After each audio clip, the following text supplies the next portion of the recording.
بھیت بھری پر اثرات رات دنیا پر جھانک آئی تھی۔ سارے میں دوسرے پہر کی تاریخی اور سناٹے کا راج تھا۔ چوکیدار کے کیبن سے نکلتی ٹیلی ویژن کی آواز مکھیوں کی بھنبھناہٹ کی طرح محسوس ہو رہی تھی، یا مین روڈ سے کبھی کبھار گزرتی ٹریفک کی آواز اس خاموشی کے تسلسل میں دخل ڈال دیتی تھی۔ بے تحاشا خنکی اور گل چین کی دل فریب مہک نیکسی کے داخلی حصے پر آرائشی فانوس کی مدھم سی روشنی پھیلی ہوئی تھی، لیکن یہ روشنی برآمدے میں لگے جھولے تک پہنچنے میں ناکام ہو رہی تھی۔ اسی نیم تاریخ جھولے پر سمینا بڑی دیر سے تنہا بیٹھی کسی گہری سوچ میں ڈوبی ہوئی تھی۔ انہوں نے گرے رنگ کی گرم شال اوڑھ رکھی تھی، اس کے باوجود ان کی انہیں اپنی ہڈیوں میں گھستی محسوس ہو رہی تھی۔ ہر 15-20 منٹ کے بعد ان کی سوچوں کا تسلسل ٹوٹتا، وہ بڑھتی ہوئی خنکی کا احساس کر کے اندر جانے کا ارادہ کرتی، پھر بیٹھی رہتی۔ ہر بار شرمندگی اور خفت بری طرح ان پر حاوی ہوتی اور وہ جھنجھلاہٹ کے مارے وہیں بیٹھی رہ جاتی۔ تبھی انیکسی کا دروازہ ہلکی سی آواز کے ساتھ کھلا۔ سمینا نے گردن موڑ کر دیکھا۔ فیضان ہاتھوں میں مگ پکڑے کھڑے تھے، پھر پیر سے دروازہ بند کر کے ان کے پاس آ گئے۔ فیضی، اس وقت کافی پئیں گے تو نیند کیسے آئے گی؟ فیضان نے ایک مگ ان کی طرف بڑھا دیا تھا اور ان کے ساتھ بیٹھ گئے تھے جب سمینا نے پوچھا، نیند تو آپ کو ویسے بھی نہیں آ رہی، پھر کافی پینے میں کیا حرج ہے؟ تم کیوں اب تک جاگ رہے ہو؟ سمینا نے مگ لبوں سے لگاتے ہوئے پوچھا۔ کچھ کام کر رہا تھا کمپیوٹر پر، بس اسی مصروفیت میں اتنا ٹائم ہو گیا۔ اب نیند نہیں آ رہی تھی تو سوچا کافی پی لی جائے، پھر آپ یہاں بیٹھی ہوئی نظر آ گئیں۔ فیضان نے آہستہ آواز میں لیکن تفصیل سے بتایا۔ اب بتائیں، آپ کیوں جاگ رہی ہیں؟ اس قدر فضول حرکت سرزد ہوئی ہے مجھ سے کہ شرمندگی کے مارے نیند ہی اڑ گئی، سمینا نے خفت سے بوجھل آواز میں کہا تھا۔ اللہ بخشے، اماں جی کہا کرتی تھیں، سمینا تجھے بولنے کا سلیقہ کبھی نہیں آ سکتا۔ آج میں نے ان کی بات کو درست ثابت کر دیا۔ اتنی عمر گزرنے کے بعد بھی مجھے بولنے کا سلیقہ نہیں آ سکا۔ بتاؤ، کیا ضرورت تھی یہ کہنے کی کہ تم وہی ثروت ہو نا، مستقیم بھٹی کی بیوی؟ میری جگہ کوئی احمق بھی ہوتا تو سمجھ لیتا وہ مستقیم بھٹی کی بیوی نہیں، دانیال حسن کی بیوی ہے۔ میری زبان کیوں پھسل گئی؟ سمینا نے دائیں ہاتھ سر پر مارتے ہوئے خفت و جھنجھلاہٹ کے ملے جلے تاثرات کے ساتھ کہا تھا۔ بھول جائیں بجایا، جو ہونا تھا ہو گیا۔ اتنی دیر سے بھولنے کی کوشش ہی تو کر رہی ہوں، لیکن وہ اٹک سی گئی۔ مجھے کم سے کم دانیال صاحب کے سامنے یہ نہیں بولنا چاہیے تھا۔ مرد کتنا ہی اعلیٰ ظرف کیوں نہ ہو، بیوی کے ماضی کے حوالے کو کبھی درگزر نہیں کرتا۔ میں تو اتنے لوگوں کے درمیان بیٹھ کر بولا ہی ہوں، پتہ ہے جس روز سے سروت سے ملی تھی یہی سوچ رہی تھی اس کو کہاں دیکھا ہے۔ جن دنوں تمہارے بھائی جان اور میں حویلی میں تھے، ایک روز سروت سے ملاقات ہوئی تھی، بس وہی ملاقات ذہن میں رہ گئی اور آج یاد آئی تو زبان سے پھسل گئی۔ آپا، جو ہونا تھا ہو چکا، اس طرح مستقل سوچ سوچ کر اور پریشان ہو کر آپ اس وقت کو واپس نہیں لا سکتی کہ اپنے کہے جملے کا اثر کم کر لیں، فیضان نے ان کو سمجھاتے ہوئے کہا۔ تم ٹھیک کہہ رہے ہو، لیکن میں مسز دانیال سے معذرت تو کر ہی سکتی ہوں۔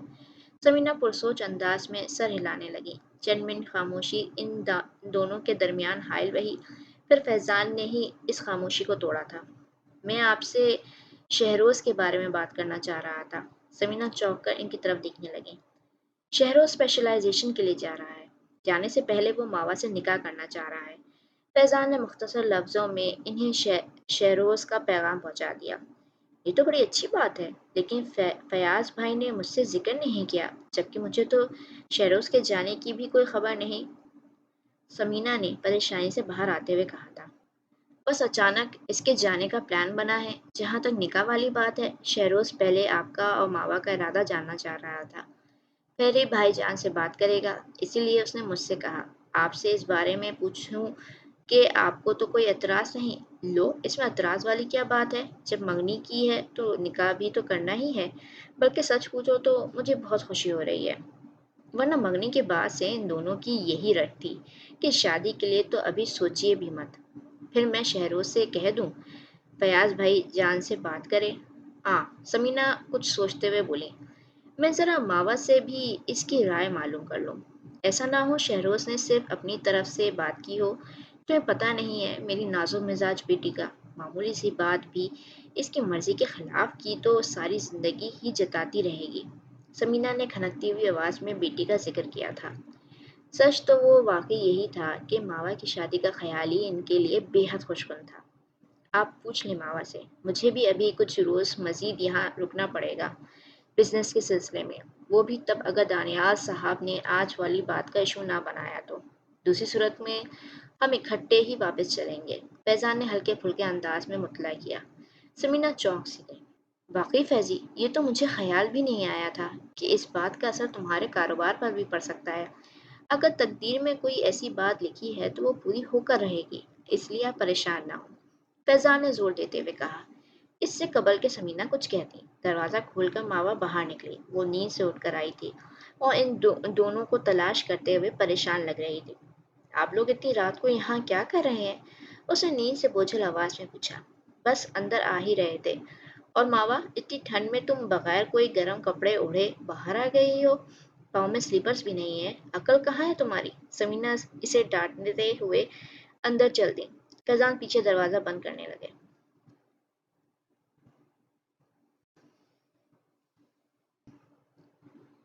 رات بھی آپ کو بار بار کھانسی آتی رہی ہے، اگر آپ کہیں تو جوشاندہ بنا لاؤں؟ سروت نے کنکھیوں سے دانیال حسن کے تاثرات کا جائزہ لیتے ہوئے پوچھا تھا۔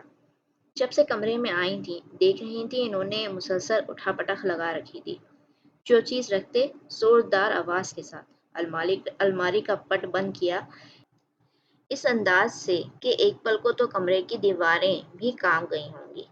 پیشانی پر اتنے بل کے گننا مشکل، تاثرات میں کرختی و خفگی بلکہ لا تعلقی۔ ثروت میں زبان کھولنے کی ہمت ہی نہ ہوئی۔ ایک خدشہ ان کی توقع کے برعکس بے حد جلد و حقیقت کا روپ دھار کر سامنے آ گیا تھا، اور وہ جانتی تھیں وضاحت پیش کرنے کا کوئی موقع انہیں نہیں دیا جائے گا۔ کسی کی یادداشت کے غلط وقت پر چمک اٹھنے کا گناہ بھی انہی کے فرد جرم میں لکھا جا رہا تھا۔ بڑی مشکل سے دانیال حسن کی گویائی پر فخر لگا تھا۔ جس انسان کو انا دل میں رکھ کر اولاد کی طرف اس کی پرورش کرنے کا شوق ہو، وہ اپنے ہی نہیں اپنے ارد گرد رہنے والوں کی زندگیاں بھی مشکل بنا دیتا ہے۔ دانیال، میں کچھ پوچھ رہی ہوں، ثروت نے جھجکتے ہوئے دوبارہ پوچھا۔ اس بار ان کی آواز پہلے سے بلند تھی۔ جی فرمائیں، اب کیا پوچھ رہی ہیں آپ؟ لفظ کچھ کہیں یا نہ کہیں، لہجہ کتنا کچھ کہہ جاتے ہیں، بتا دیتے ہیں۔ ثروت نے گہری سانس بھرتے ہوئے سوچا، پھر ہمت کر کے بولی۔ دانیال، سمینا نے جو بھی کہا اس میں میرا تو کوئی قصور نہیں ہے۔ جب انہیں یاد آیا تو کیا میں ان کی زبان پکڑ لیتی؟ ثروت نے منت بھرے لہجے میں پوچھا تھا۔ ثروت، دانیال حسن نے ہاتھ اٹھا کر انہیں بولنے سے روک دیا۔ میں اس بارے میں کوئی بات نہیں کرنا چاہتا۔ میں چاہتی ہوں آپ بات کریں، ثروت نے سرحد سے کہا۔ سمینا کے بھائی کے ساتھ پارٹنرشپ آپ نے کی ہے، اب اگر ان لوگوں کا مستقیم سے کوئی… میں نے کہا نا، میں اس بارے میں بات نہیں کرنا چاہتا۔